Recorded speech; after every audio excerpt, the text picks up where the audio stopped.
स्वागत है आपका आपके अपने YouTube चैनल एग्जाम पॉइंट पर। मैं रोज की तरह आज फिर 27 जुलाई 2025 का करंट्स अफेयर लेकर आया हूँ। 27 जुलाई के जितने भी इम्पोर्टेंट क्वेश्चन बनते हैं उन्हें हम डिस्कस करेंगे, उनके इम्पोर्टेंट फैक्ट भी जानेंगे। दोस्तों, आप किसी भी एग्ज़ाम की तैयारी कर रहे हैं तो ये वीडियो आपके लिए मोस्टफुल रहने वाला है। इस वीडियो के लास्ट में हमने आपके लिए एक क्वेश्चन रखा है जिसका आंसर आप लोग को कमेंट्स बॉक्स में दें। आइए शुरू करते हैं। पहले नंबर का क्वेश्चन देखते हैं।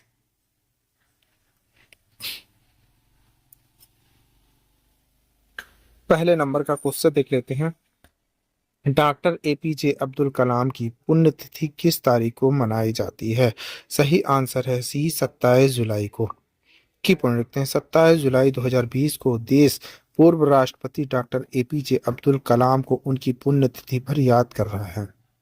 लोकप्रिय रूप से लोगों के राष्ट्रपति और भारत के मिसाइल मैन के रूप से जाने जाने वाले डॉक्टर अब्दुल कलाम का 27 जुलाई 2015 को शिलांग में छात्रों को व्याख्यान देते हुए निधन हो गया। उन्होंने 2002 से 2007 तक भारत के 11वें राष्ट्रपति के रूप में कार्य किया है। आइए आगे बढ़ते हैं। दूसरे नंबर का क्वेश्चन देख लेते हैं।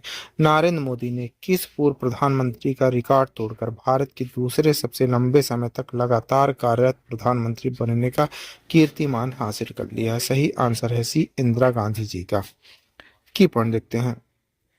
प्रधानमंत्री नरेंद्र मोदी भारत के दूसरे सबसे लंबे समय तक लगातार कार्यकाल करने वाले प्रधानमंत्री बन गए। उन्होंने इंदिरा गांधी के 40-77 दिनों के कार्यकाल को पीछे छोड़ दिया। उन्होंने 40-78 दिनों तक लगातार कार्यकाल पूरा किया। उन्होंने पहली बार 26 मई 2014 को पदभार संभाला था और 11 साल 60 दिन तक इस पद पर कार्य कर रहे हैं। प्रधानमंत्री मोदी दो पूर्ण कार्यकाल पूरा करने वाले, बहुमत के साथ तीसरा कार्यकाल जीतने वाले पहले गैर कांग्रेसी प्रधानमंत्री व किसी गैर हिंदी भाषी राज्य से सबसे लंबे समय तक प्रधानमंत्री रहने वाले और यह उपलब्धि हासिल करने वाले स्वतंत्रता के बाद जन्मे एकमात्र प्रधानमंत्री भी हैं। उनके नेतृत्व में लगातार 6 चुनावी जीत हासिल हुई, 3 गुजरात में और 3 लोकसभा चुनावों में। आइए तीसरे नंबर का क्वेश्चन देख लेते हैं। जो रूट ने भारत के खिलाफ किस मैदान पर ऐतिहासिक 120 रनों की नाबाद पारी खेल दी है? सही आंसर है सी, एमिरेट्स ओल्ड ट्रैफर्ड मैनचेस्टर। की मैनचेस्टर ने एमिरेट्स ओल्ड ट्रैफर्ड मैदान पर एक ऐतिहासिक क्षण में इंग्लैंड जो रूट ने टेस्ट क्रिकेट अपने नाम और गहराई से दर्ज कर लिया। उन्होंने भारत के खिलाफ चौथे टेस्ट मैच में 120 रनों की शानदार नाबाद पारी खेलते हुए राहुल द्रविड़, जैक्स कैसिल और रिंकी पॉन्टिंग जैसे दिग्गजों को पीछे छोड़ते हुए टेस्ट क्रिकेट में सर्वाधिक रन बनाने वाले दूसरे बल्लेबाज का स्थान हासिल किया। यह पारी न केवल उनकी तकनीकी श्रेष्ठता का प्रमाण थी बल्कि उनके आधुनिक युग के महान खिलाड़ियों में शामिल होने की स्थिति को भी मजबूत करती है। आइए चौथे नंबर का क्वेश्चन देखते हैं। भारत ने हाल ही में मालदीव को प्रधानमंत्री की यात्रा के दौरान कितनी लोन सहायता प्रदान की है? सही आंसर है सी, 4850 करोड़ रुपए की। भारत ने प्रधानमंत्री की मालदीव यात्रा के दौरान नए समझौता ज्ञापन एमओयू के तहत मालदीव को 4850 करोड़ की लोन की सहायता प्रदान की। इस यात्रा के दौरान भारत मालदीव के बीच मुक्त व्यापार समझौते एफटीए और द्विपक्षीय निवेश संधि पर वार्ता की शुरुआत हुई, जो पड़ोसी पहले महासागर दृष्टिकोण के तहत संबंधों को नई ऊर्जा देने की दिशा में निर्णायक पहल है। यह कदम राष्ट्रपति मोहम्मद मुइज्जू के कार्यकाल में भारत मालदीव संबंधों में आई खटास को कम करने का संकेत भी देता है, जिन्होंने अपने चुनाव अभियान में इंडिया आउट्स नीति को प्रमुखता दी थी। आइए आगे बढ़ते हैं। 5वें नंबर का क्वेश्चन देखते हैं। भारत ने कितने वर्षों के अंतराल के बाद चीनी नागरिकों को पर्यटन वीजा देना फिर से शुरू कर दिया है? सही आंसर है सी, 5 वर्ष के पूर्ण। भारत ने आधिकारिक रूप से 5 वर्षों के अंतराल के बाद चीनी नागरिकों को पर्यटन वीजा जारी करना फिर से शुरू कर दिया, जो भारत चीन संबंधों में एक महत्वपूर्ण कूटनीतिक जन जन के बीच जुड़ाव का संकेत है। यह कदम दोनों देशों के बीच पर्यटन, सॉफ्ट डिप्लोमेसी और क्षेत्रीय सहयोग के क्षेत्र में एक सतर्क लेकिन सकारात्मक पुनर्संतुलन को दर्शाता है। यह निर्णय ऐसे समय में आया है जब भारत इनबाउंड टूरिज्म को पुनर्जीवित करने की व्यापक प्रयास कर रहा है और हाल ही में कैलाश मानसरोवर यात्रा को दोबारा शुरू किया गया है, जो एक अत्याधुनिक तीर्थ यात्रा है जिसे चीनी मूल के अनुयायियों के बीच विशेष मान्यता प्रदान की गई है। आइए आगे बढ़ते हैं, छठे नंबर का क्वेश्चन देखते हैं। पालना योजना किस आयु वर्ग के बच्चों के लिए डे केयर और क्रेच सुविधाएं प्रदान करती हैं? सही आंसर है सी, 6 महीने से 6 वर्ष की प्रवृत्ति। कामकाजी महिलाओं को सशक्त बनाने और समावेशी विकास को बढ़ावा देने के उद्देश्य से भारत सरकार ने मिशन शक्ति के सामर्थ्य उप अंतर्गत पालन योजना का विस्तार करने की घोषणा की है। यह योजना 1 अप्रैल 2022 को शुरू की गई थी और इसका उद्देश्य 6 महीने से 6 साल तक के बच्चों के लिए डे केयर और क्रेच सुविधाएं प्रदान कर बाल देखभाल की इकाई को पाटना। यह सेवा देश के सभी राज्यों और केंद्र शासित प्रदेशों में उपलब्ध कराई जा रही है।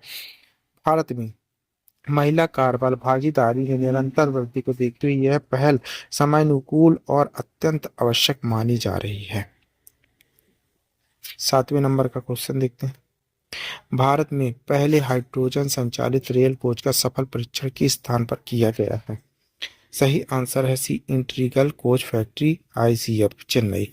आईसीएफ चेन्नई में अपने पहले हाइड्रोजन संचालित रेल कोच का सफलतापूर्वक परीक्षण किया गया, जिसकी घोषणा रेल मंत्री अश्विनी वैष्णव ने की। 1200 हॉर्स पावर की यह ट्रेन हेरिटेज मार्गों पर 35 हाइड्रोजन ट्रेन चलाने की विरासत के लिए हाइड्रोजन योजना का हिस्सा है।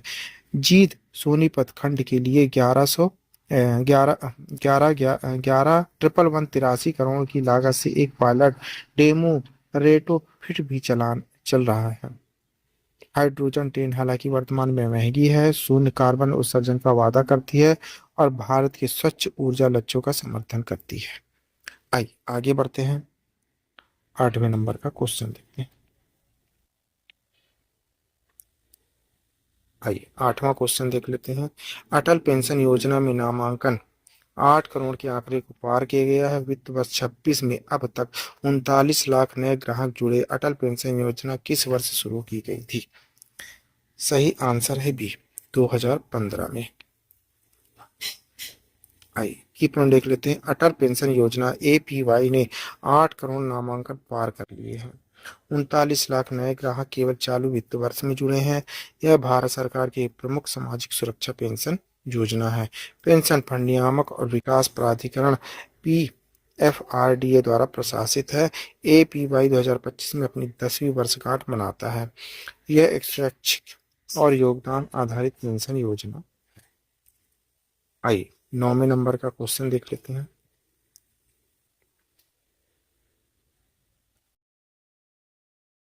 नौवां देखते हैं। पर्यटन को बढ़ावा देने के लिए श्रीलंका को मुफ्त वीजा प्रदान करेगा कौन?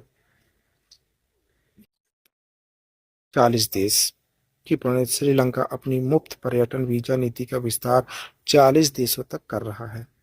इसका उद्देश्य पर्यटन को बढ़ावा देना और आर्थिक सुधार को बनाए रखना। मंत्रिमंडल ने हाल ही में इस विस्तार को मंजूरी दे दी। मुफ्त वीजा व्यवस्था मार्च 2023 से इन देशों के नागरिकों के लिए चालू किया गया है।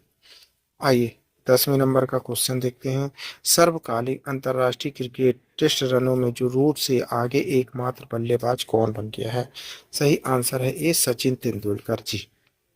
आइए की पॉइंट देखते हैं। जो रूट ने 13,409 टेस्ट रन बनाए हैं, जिसे वह टेस्ट क्रिकेट इतिहास में दूसरे सबसे बड़े रन बनाने वाले बन गए हैं। केवल सचिन तेंदुलकर 15,9 से 21 रन ने इससे अधिक रन बनाए हैं। रूट ने अब इन खिलाड़ियों को पीछे छोड़ दिया। राहुल द्रविड़ 13,288 रन, जय Kallis 13,289 run, Rinki Ponting 13,378 run. उन्होंने 38 टेस्ट शतक लगाए। केवल तेंदुलकर 51, केएनसी 45 और पॉन्टिंग 41 ने इससे अधिक शतक लगाए हैं। रूट कुमार सांगारा के साथ बराबरी पर है, जिससे भी 38 टेस्ट शतक लगाए हैं। आइए 11वें नंबर का क्वेश्चन देखते हैं।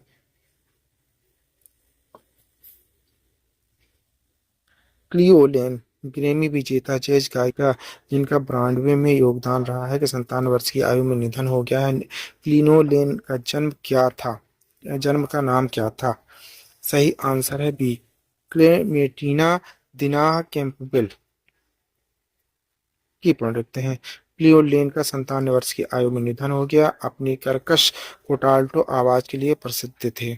व्यापक रूप से जैज के लिए ब्रिटेन के सबसे बड़े उपहार के रूप में मानी जाती थी। पहली ब्रिटिश जैज कलाकार बनी जिन्हें 1957 में डेम बनाया गया। नाइटहुड का महिला सशक्तिकरण क्लेमेंटा ने दिनान कैंपेन के रूप में 1927 में जन्मी थी। ब्रिटिश होने के बावजूद अमेरिकी जैक प्रदेश में अपनी शक्तिशाली उपस्थिति के लिए जानी जाती थी। आइए 12वें नंबर का क्वेश्चन देख लेते हैं।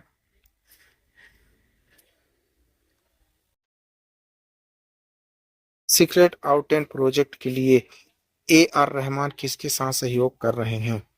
सही आंसर है सी, सैम अल्टमैन के साथ।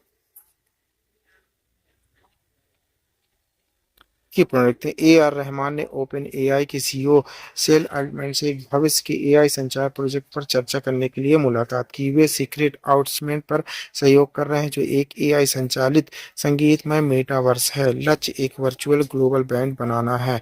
गायक और मेटर्स दुनिया भर से एक ही प्लेटफॉर्म पर प्रदर्शन करेंगे और सहयोग करेंगे।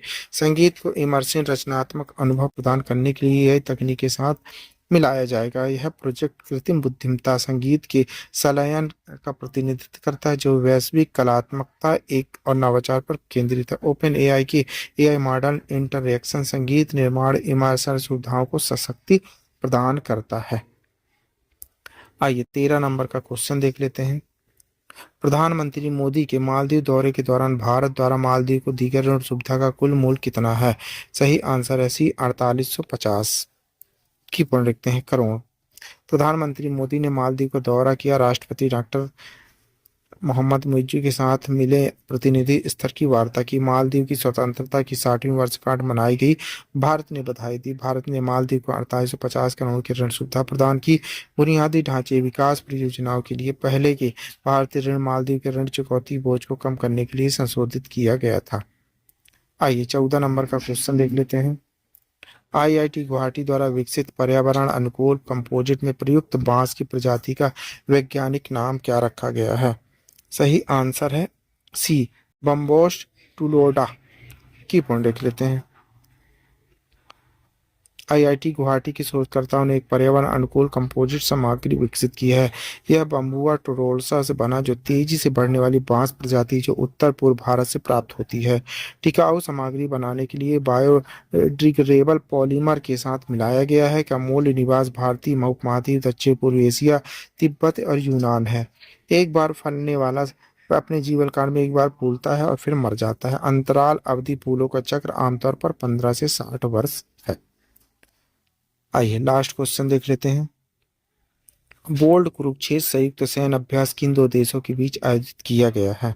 सही आंसर है सी, भारत और सिंगापुर के बीच। की पूर्ण भारत और सिंगापुर में बोल्ड कुरुक्षेत्र 20-25 नामांकन संयुक्त सैन्य अभ्यास की शुरुआत राजस्थान के जोधपुर स्थित रेगिस्तानी क्षेत्र में की। इस अभ्यास का उद्देश्य विशेष रूप से शहरी युद्ध, आतंकवाद विरोधी अभियानों में लड़ाकू समन्वय को बढ़ाना। यह सैन्य अभ्यास दोनों देशों के बीच गहराते रणनीतिक साझेदारी को दर्शाता है और आधुनिक युद्ध से चुनौती से निपटने के लिए दोनों सेनाओं की तैयारी में एक अहम कदम माना जा रहा है। आई आपके लिए क्वेश्चन है, इसी क्वेश्चन का आंसर आप लोग को कमेंट्स बॉक्स में देना है। विटामिन डी की कमी का संबंध तंत्रिका विकास संबंधी समस्याओं से होने वाले ठोस प्रमाणों में से है। बच्चों विटामिन डी की कमी से समस्याएं होती है। पाची एक रोग जिसमें चमड़ा फट जाता है, सूखा रोग, काशी और कोर। दोस्तों इस क्वेश्चन का आंसर आप लोग को कमेंट्स बॉक्स में देना है। आंसर आप लोग कमेंट्स बॉक्स में जरूर दीजिएगा। आप पढ़ रहे हैं 27 जुलाई 2025 का डेली करंट अफेयर। दोस्तों आप किसी भी एग्जाम की तैयारी कर रहे हैं तो ये वीडियो आपके लिए मोस्टफुल रहने वाला है। इस वीडियो की पीडीएफ डाउनलोड करने के लिए आप हमारे टेलीग्राम चैनल एग्जाम पॉइंट पर जाकर वहां से पीडीएफ डाउनलोड कर सकते हैं। Thank you for watching my video. इस वीडियो को ज़्यादा से ज़्यादा शेयर करें, लाइक करें, कमेंट करें। Thank you.